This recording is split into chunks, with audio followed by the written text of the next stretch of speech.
Anginibingelele futhi sikhona esigodlweni emlambo munye. Siyabonga kakhulu kulabo abasithumelelayo bencoma bebonga. Inhloso vele ikona kona lokho ukuthi sibonisane. Namhlanje ngifuna ukuthinta isihloko esengikhale kakhulu ngaso. Nini chashazwa kakhulu ngaso.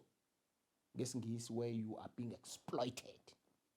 Kudlalwa ngani, kuthathwa imali zenu. Ukubika umuzi nokungenisa abantu abadala. Sengichashaziwe abantu benkosi. Niphelile. Athi umuntu uzokufakela abantu abadala uzobalanda olwandle. Athi uzobamemeza esangweni.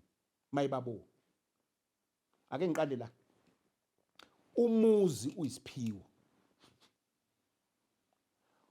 Whether uganiwe noma uganile noma uganiwe kodwa lo muzi onawo uyisiphiwo.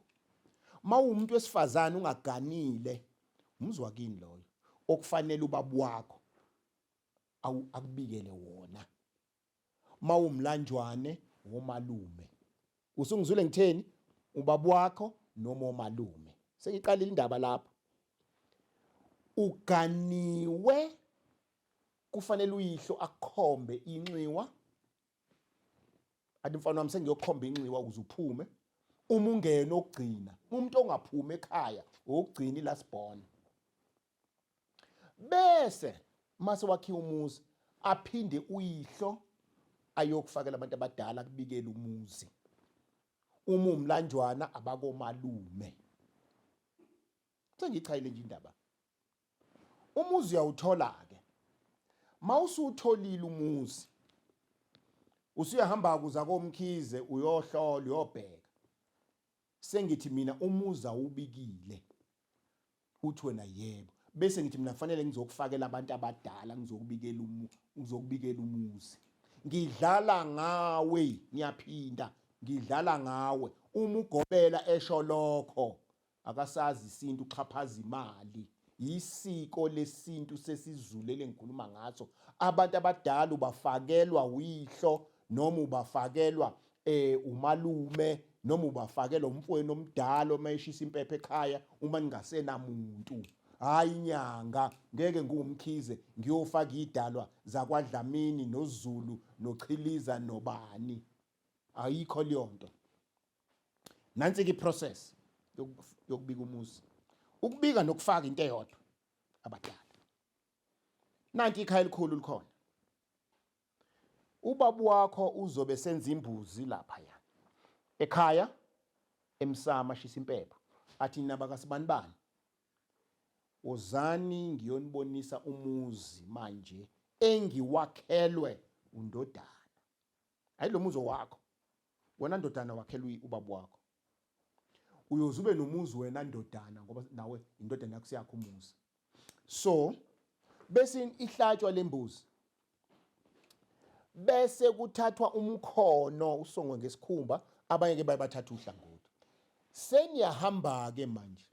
Seniyalapha kulomuzi enowubika. Senifika niyangena niguqisa ngokuthi ake naku la singena khona. Imbuzi ezimbi sokulandwa imbuzi ezimbili esilisa nesifazane sokiwa nazo emsamo. Ilezi kosekubika ukuthi ake ngenani ke nabandadala nanku umuzi nasi isithebe singenisa ngaso. Abanye bayebenza ibeyinye bathi namakhehla nanku ozane ezalukwazi zenu. Abanye zibe mbili bathi nazalukwazi namakhehla nanku nazalukwazi nanku. Sekuphelile. Seziyahlatshwa imbuzi, seziyalala emsamo nalomkhono uhlangothi, seziyophekwa kusasa, ubiki umuzi kuphelile. Ngakho bakwethu, akuyena umelaphi, akuyena umuntu wasesontweni lakho, akuyena umuntu wasenkonzweni. Ngiyazi umuntu athi hayi ngalanda ubaba wasenkonzweni ezongifela abantu abadala. Abantu benkosi ayikho leyo nto. ngiyanikhuza. Kungani nginikhuza na? Ngoba umuzi uma ungawubikanga kufanele ukuthi ithonga likho, okwenza ukuthi uhlupheke. Mawusuhlupheka usiyagijima usutshelwe ezinye izitori engathi kuthiwa hamba umuzi wena ngoba ithongo lapha likho lingaphandle. Kube khona umuntu eyathi yazi ngihlele ngibona umuntu ehamba esangweni, ikhehla lihamba ngaphandle, elinye lihamba ebaleni lingangeni endlini.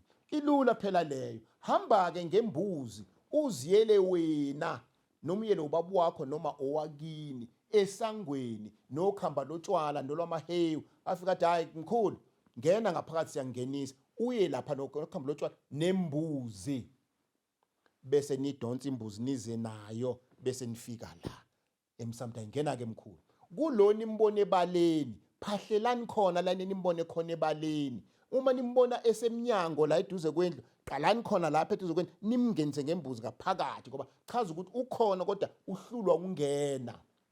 Ilula lento bantu benkosi, kodwa nje avoidani ukuthi nenzelwe abantu. Bese bakhona lento ukuthi abantu abadala baphumile abekho bangaphandle. Bese bakhona lento ukuthi asambe siyobalanda olwandle. Afika memeza umuntu wozani nina bakokhabazela, uyahlanya ekhanda.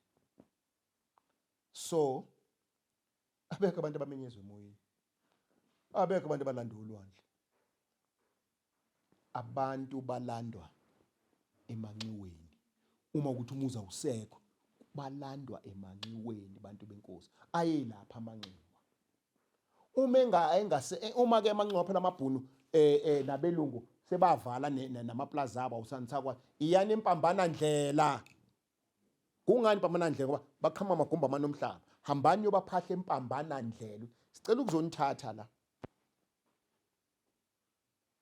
Kumbe nibike sicela ukuthi nifice impambana ndlela. Nibalanda impambana ndlela bese. Kodwa makukhona inxiwa ujikelele.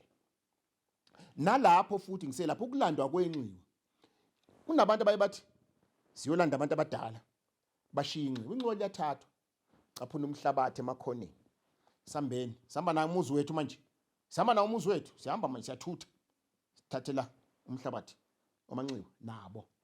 Fike lapho umhlabathi nubike emsamo bese nufaze ebaleni. Inxiwa lithatha kanjalo. Bese ke kubakhona lento ukuthi siye emathuneni, sabalanda emathuneni. Bantu benkosi, ithuna indunduma enhle okulele kuyona umzimba, hayi the spirit yalowo muntu. All what wena okulandayo is the spirit of this person. Yingakho emakhaya amathuna ebasebaleni uma kwenziwa umcimbi sekubuyiswa laba abalela kwangayiwe emathuneni kokwenziwa umsebenzi kuphahlwe lapha emzamo. Ngakho into yamanje yenkolo ukuthi kuyiwe emathuneni kwasho kwacima. Yebo kuhle phela kuyiwe for unveiling osawakhona uma unveiling namhlanje, kodwa ukuthi nolando umuntu emathuneni hayi balandwe ekhaya elikhulu, balande emanxiweni empambana ndlela. Hayi uzobamemeza. Khona iphuze engeke ngalisho lokuthi idalwa iphumule zaphinde zange zikhishwe ubani. Buza zikhishwe ubani. Kulungile ke phela maziphumile akutshela ngoba ziphumile hamba futhi akakuyalele ukuthi hamba ubangenise kanjani ubabuyise bese uvala lento ebakhiphile mawukuthi baphumile. Kodwa ngaze ngikuzwe mina lokho. Okwesibili sekhona lapha kwabaphumile nabangenile. Kukhona lento yokuthi kufanele manje ngizokungenisela bona ngoba sebephumile. Ngisabuyela lapha kulela phuzu lami lokuthi awenzelwa ugobela.